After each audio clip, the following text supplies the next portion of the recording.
kailangan maniwala. So, ito yung ginagawa ng Panginoon para maniwala tayo kasi maraming namamatay na Christians na hindi gumagaling. Maraming nagsasuffer poverty and lack na hindi sila nagpo-prosper. Samantalang hindi yan ang ginawa na ni Lord. Tinisayan ni Lord, tayo lahat ay mayaman, tayo lahat ay healed sa ating mga sakit, tayo lahat ay restored. Kaya lang, it is your responsibility to draw out itong mga blessings na to. Are you ready? Are you ready for spiritual revival? For healing miracles in your life? For blessings and financial breakthroughs? Are you ready for a deeper relationship with God? Welcome to our program, Living the Blessing by Terry Chang Ministries.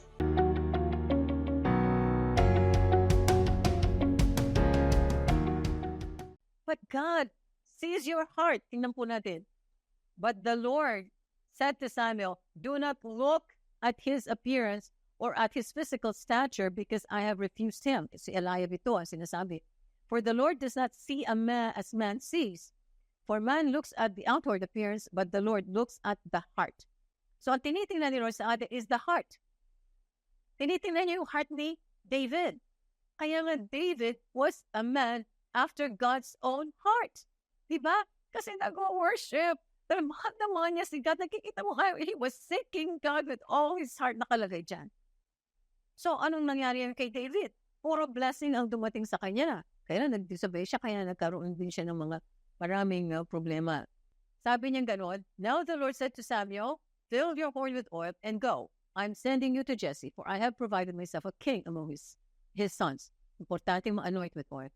Pag alam niyo na kung ano ang sinabi ni Lord sa inyo, kung ano yung revelation ni Lord sa inyo, no? Kasi iano niya yan, ibibigay niya sa iyo, spirit of wisdom, revelation, bibigyan kayo ng revelation knowledge, yung rhema. Sasabihin kung ano ang ibibigay sa inyo. Like, bahay, kung talagang time mo na, bigyan ka ng bahay, saang bahay, kailangan in tune ka kasi sabi ko nga sa ate ko, nasa family ko last night, marami ako, hindi naman marami, pero may mga nilabagan ako kasi napakadali ko makabili ng bahay na pagka mahal-mahal. There was this property in Hong Kong na ang halaga is less than 200 million pesos. Tapos, sabi ko, Lord, pwede po ba akong mag-offer dito? And I didn't listen. Hindi masyado akong positive kasi dami-dami niya nang binigay sa akin. Akala ko lahat ng gusto ko ibibigay. Like, Lord, pwede po ba akong mag-offer dito? Tapos, pag po binigay ng 90 million, kasi bali in Hong Kong dollars yun, pag binigay po ng 108, 160 million pesos, I will take it as it is your gift for me. Pag hindi binigay, I'll leave it alone. Yan ang sabi ko, magamit pa ako ng fleece sa kanya. Pagkatapos, hindi binigay, in other words. Nagalit pa yung landlord kasi ang mura-mura ng tawad ko. Imagine mo, tumatawad ako ng 40 million. So, ngayon, after 3 months, bumalik itong agent. Sabi sa akin, Terry, do you remember the house that you liked? Sabi niya, the one that you made an offer for 160 million pesos, kunwari kasi in Hong Kong dollars yun, is giving it to you for 140 million na lang. Can you imagine? Naging 140 million na lang. Ikaw ba, susunggaban mo yun o hindi? Tandaan niyo, wala naman akong pera. Kahit 5, walang pera. 140 million. Sabi ko, take it. Without asking the Lord. Without asking the Lord. Kasi, isipin mo, iniisip ko galing sa kanya kasi bakit naging 140 na lang? Basta 160, di ba? 160 yung tawad ko. Yung 140 na lang. Pagkatapos kayo nito, ayan. Kapag ikaw may relationship with the Lord, hindi siya titigil kumilos sa'yo. Binuksan ko yung TV, Joyce Meyer was speaking. Sabi niya sa akin, ikaw nag-hoard ka ng mga properties. Sabi gano'n. God has given you so many properties already. Why are you aspiring to get this other one? Nagulat ako. Is Joyce Meyer talking to me? Kaong ganyan. Is she referring to the property that I want to buy? Kaong ganun. Hindi ko pinansin. Inisip ko si Satan yan. Mga message ni Satan yan kasi ayaw niya akong umaseso. Parang ganun. Tapos, pinalitan ko yung channel. Exactly, another guy preacher was saying exactly the same thing. Sabi niya, somebody joined us here. And you're thinking, so she's a woman, sabi niya, she's a contractor. Sabi niya, she's thinking of buying another house. Well, God is telling you, He has already given you so many houses. Sabi niya, stop buying. Parang ganun. Ako ba yan? Anyway, 3 beses yan. And I didn't listen. Binili ko pa rin. Alam nyo, bigay kami na napakaraming deposit. Milyon-milyon. Pagkatapos, nakuha namin yung bahay, pero deposit pa lang yan. Kasi work out pa yung, work out pa yung transfer na yan. Naka-move in na kami. In fact, yung brother ko, si Chris, tumira pa nga doon. Posted view. Pagkatapos, biglang sinugod ng mga police, 21 police officers. Pumasok sa bahay. At inuhuli yung, buti hindi si Chris ang inuhuli yung aking caretaker. Gustong ikulong. Alam niyo bakit?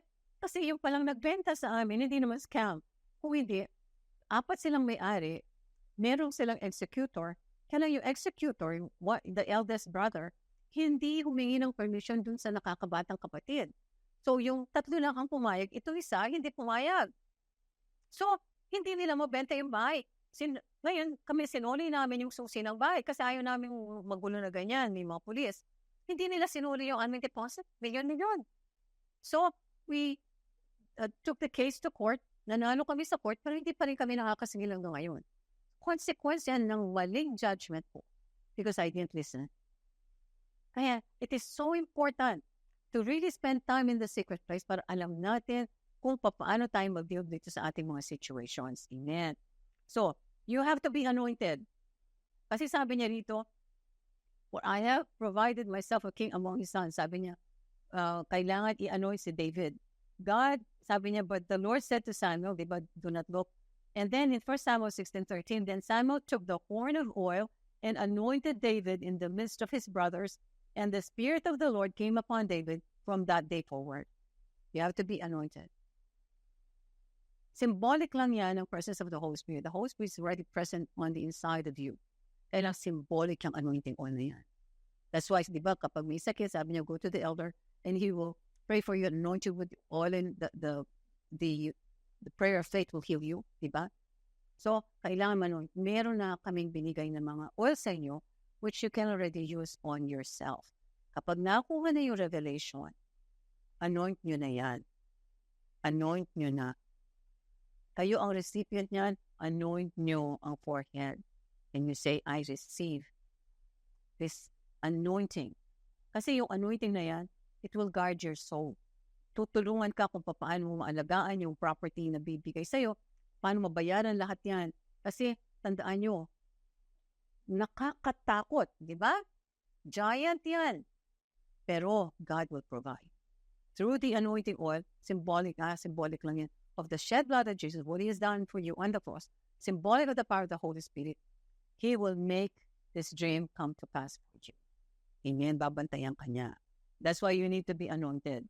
Okay. Tapos, in 2 Samuel 5:2-3, also in time past, when Saul was king over us, ito, magpapadala ng mga tao to confirm.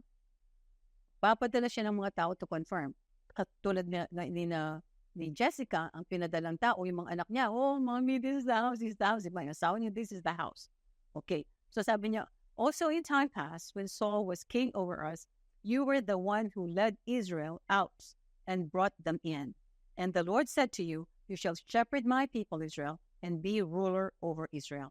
So sabi mga elders ito, therefore, all the elders of Israel came to the king at Hebron, king na to, si David. And King David made a covenant with them at Hebron before the Lord, and they anointed David king over Israel. So you have to be anointed for being the owner of the house.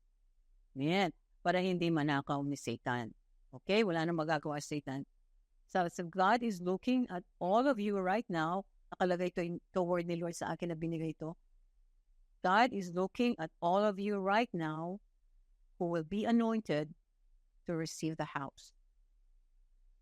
Okay. Amen. Sino lang nagtaas ng kamay? Ayun. Pastor Noemi nagtaas din ng kamay. Yung iba hindi. Ayun. Si Sister Rosel nagtaas ng kamay. Ayan. Pakita niyo kay Lord. Ayan. Sister Marie. Sister Julie. Amen. Si Brother Rafi. Amen. Okay. Lahat na nagtaas na nito. Nag-amen? Nag-amen? Amen. Okay. So, into muna natin, kasi mahaba pa ito, no? Anak, hindi naman natin matatapos. Kasi mahaba, marami. Ito lahat yung mga tinuro ko ito kay Jessica. Yeah, you won't go wrong. So, meron siyang 3 months to study itong mga salita ng Diyos na ito. Kasi pag magkakuha ka ng revelation, spirit of revelation and wisdom, anong sinabi niya? You will receive your inheritance because you will fulfill your calling muna and then you will receive your inheritance. Anong makakatulong sa iyo? The exceeding greatness of God's power toward us who believe. Kailangan maniwala. So, ito yung ginagawa ng Panginoon para maniwala tayo kasi maraming namamatay na Christians na hindi gumagaling. Maraming nagsasuffer poverty and lack and hindi sila prosper. Samantalang hindi yan ang ginawa na ni Lord. Dinisaya ni Lord, tayo lahat ay mayaman, tayo lahat ay healed sa ating mga sakit, tayo lahat ay restored. Kaya lang, it is your responsibility to draw out itong mga blessings na to. So, magpipray tayo. Amen. Okay. Taas natin yung mga kamay natin. Okay. Taas natin yung mga kamay natin, ha? Heavenly Father, maraming salamat po dito sa salita mo sa amin ngayon. You have enlightened our minds and hearts once again. Nakita po namin, Father, na talagang tunay kayo na Diyos na walang limit. Ang power niyo, Father, ay walang limit. Power niyo ay kayang-kayang gawin ang kahit anong bagay. Ang requirement niyo lang, Father, sa amin is maniwala. Pero kung naniniwala kami, marirelease lahat yan. Kaya, salamat po, Lord, dito sa salitang binigay niyo sa amin. Ang hinihingi po namin, Lord, na yung spirit of wisdom and revelation, katulad ng pinag-pray ni Paul sa mga Ephesians 2,000 years ago, but we are the present-day Ephesians, ay mag-manifest sa amin. Ma-experience namin, malaman namin, magka-knowledge, magka-wisdom kami, Lord, on paano po namin matanggap itong bahay na binigay nyo na yan sa amin from the foundation of the world. Nakalagay na yan sa libro, sa Psalms 139 verse 16. Nakalagay na po yan kung aling bahay, saang lugar. Nakalagay na po yung kung hindi man bahay, Lord. Si anointing is for the house today. But kahit ano, Lord, hindi naman limited ang inyong power. Lahat ng mga may sakit dito, bigyan niyo po sila ng wisdom and revelation kung paano lang makuha yung sinasabi niyo, by the stripes of Jesus, I was healed. Itong revelation ng salita niyo dito sa Isaiah 53, 4 and 5. Or like the restoration, katulad ng sinasabi, Lord, na God will restore what the swarming locusts have eaten. In Jesus' name, restore sa amin 7 times fold ang mga nawala sa amin, mga nanakaw ni Satan, may magbabalik sa amin.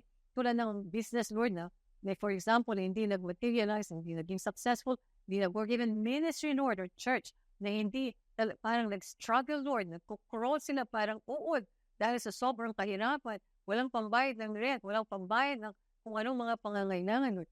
Ito lahat ay mga curses because hinahayaan namin, Lord, ang si Satanas ay manguna, pumapasok kami sa teritoryo niya, where in fact, you already saved us from the curse of the law of sin and death in Jesus' name. So by the authority of God's word in the name of Jesus, nire-rebuke po namin lahat ng sinabi naming negative, lahat po na sinasabi namin hindi angkop sa inyong salita.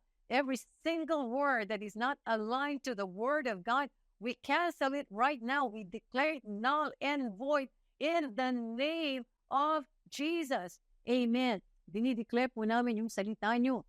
Dito sa Luke 10:19, behold, I give you authority over all serpents and scorpions and over every power of the enemy, and nothing shall by enemies hurt us. Alam po namin, Lord, na si Satan ang may kagagawa ng talagang majority ng mga sufferings dito sa lupa, sa mga brothers namin, sa mga sisters namin. Siya talaga ang may kagagawan because you declared yourself, Father, in John 10:10, the thief comes to steal, kill, and destroy. Siya po ang nagnanakaw sa aming mga asawa, nagnanakaw sa aming pera, nagnanakaw sa health, nagnanakaw sa aming bahay, sa mga possessions, sa inheritance na binigay nyo na, ninanakawan pa kami ng power. Kasi pag kami nag-disobey, automatically, nananakaw niya yung power namin for that particular fulfillment of our calling. Kaya salamat po, Lord, dito sa revelation, knowledge, and wisdom na bibigay niyo sa amin.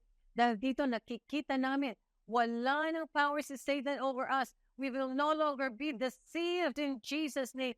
We will know the truth. And because we know the truth, We will no longer be deceived by the lies in the name of Jesus. Salamat po pag sinabi niyo, Lord, to by the stripes of Jesus, alam namin magaling na kami. At binigay niyo na yan from the foundation of the world. Ang kailangan po mag-cooperate kami sa salita niyo na idideklara namin ito. Meditate namin na kami magaling na. Dideklara namin ang inyong salita because your word is alive. Your word is full of power. Your word is effective. It is active. It is operative. It is sharper than any two-edged sword, piercing to the dividing line between the spirit and the soul, between the joint and the marrow, and as a discerner of the intents and purposes of the heart in the name of Jesus. So Lord, pinapalayas ko po by the authority you've given me, Lord, ang lahat ng sakit na nandito sa aming mga katawan ngayon, pinapalayas ko sila. Wala silang karapatan sa bawat area ng aming katawan, bawat part ng aming katawan, kahit anong part ito, wala silang karapatan. So in Jesus' name, I command all these tumors, all cysts, all growths, Lord, all blockages in the heart, lahat ng mga problema na may pain, the cause of the pain, Lord, o yung mga problema sa mga anong parts ng katawan, like yung liver, yung heart, yung bones, whatever, kasi bone marrow is the center of the immune system. Kailangan, dinideclare po namin mawala lahat itong mga naging defective, nagka-damage because ng aming kapabayaan sa aming katawan, pagkain namin ng masasama, or even paggawa namin ng mga kasalanan, ito yung nagkukos ng sakit sa aming katawan. So dahil kami, Lord, ay pinalayanan ni Jesus, sabi niya, whom Jesus has set free is free indeed. Kaya pinapalayas po namin lahat ng mga sakit na to. Lahat ng mga problema sa katawan, we declare that every cell, every tissue, every drop of blood, every muscle, every part of the skin, every drop of blood is healed. It is whole. It is undamaged. It is complete. In the name of Jesus. Amen. Salamat po, Lord. Lumalakas ang aming katawan. Tatanggal ang mga pain. Tatanggal ang mga sakit. Dahil yan ang sinabi nyo, yung pinangako nyo, pinangahawakan po namin. Kung may maramdaman pa kami, for example, pain, di kami maniniwala dahil yan ay pagsubok na naman na binibigay sa amin ni Satanas, hindi na namin paniniwalaan yan because we have received your healing. Ganon din po, Lord, sa financial prosperity, sa financial breakthrough, hinihingi namin in Jesus' name, na mawala ang mga utang na yan. Kinakanselan ko lahat ang mga utang na yan in the name of Jesus because you already said in Colossians 2:14 that Jesus had already canceled the certificates of debt. Lahat ng utang namin with all the obligations therein have been nailed on the cross in Jesus' name. Salamat po, we are debt-free. Father, we will continue declaring this word until we see the physical manifestation of a debt-free life in Jesus' name. Ganon din po, Lord, sa lahat ng iba naming pangangailangan. Meron naghahanap ng boyfriend, may naghahanap ng ordained husband or ordained wife, may naghahanap po ng like mga wisdom para ma-turn around ang kanilang business na maging profitable. Naghahanap, Lord, ng funding para sa kanilang church so that they don't have to pay for the rent. They will have their own property, Lord. Salamat po, Lord, dito sa lahat ng miracles and signs and wonders na nagtitake place sa buhay po ng mga tao na nandito ngayon. Mga anak mo, Lord, na mahal ka in the name of Jesus. Mga napili, mga tinatawag na inner circle group members in Jesus' name.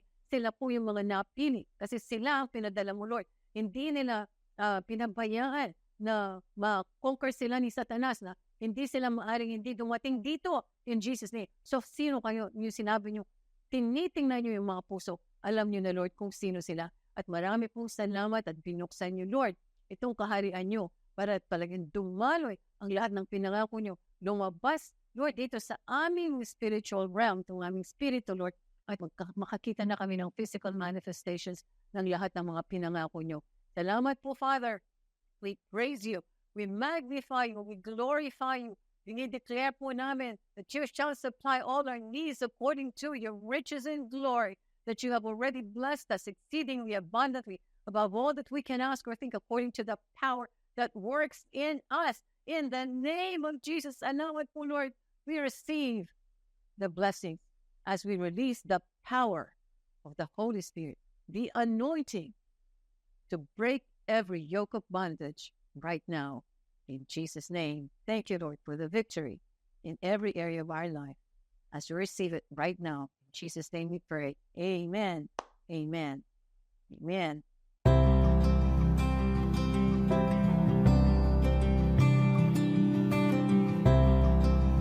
Sa mga nais pong sumulat, magbigay ng testimony, or may prayer request, isa pong malaking karangalan na kami makapaglingkod sa inyo. Kayo po ay maaaring pumunta sa aming website sa www.terrychang.org. Inuulit ko po, www.terrychang.org. Maraming salamat po. Hi, si Pastora Terry Chang po ito. Nawa po ay na-bless kayo sa mensahe ng Panginoon para sa araw na ito dito sa aming programang Living the Blessing ng Terry Chang Ministries. Ang sabi po sa John 8:32, "You shall know the truth, and the truth shall set you free." Kung gusto mo ng kalayaan, tatanggapin mo si Jesus at ililid kita dito sa prayer na to. Your life will never be the same again. Dadaloy ang kanyang buhay, ang kanyang presensya sa lahat ng areas ng iyong buhay. So, ipikit mo ang iyong mga mata kung ikaw ito at ililid kita dito sa prayer. And pray it from the heart as if it is your own. Heavenly Father, patawarin niyo po ako sa lahat ng aking mga kasalanan. Marami pong salamat sa pagpapatawad ninyo. Jesus, kailangan kita. Come into my life and be my Lord and Savior. Holy Spirit, change me, mold me, transform me into that person that you designed and created to be. Amen.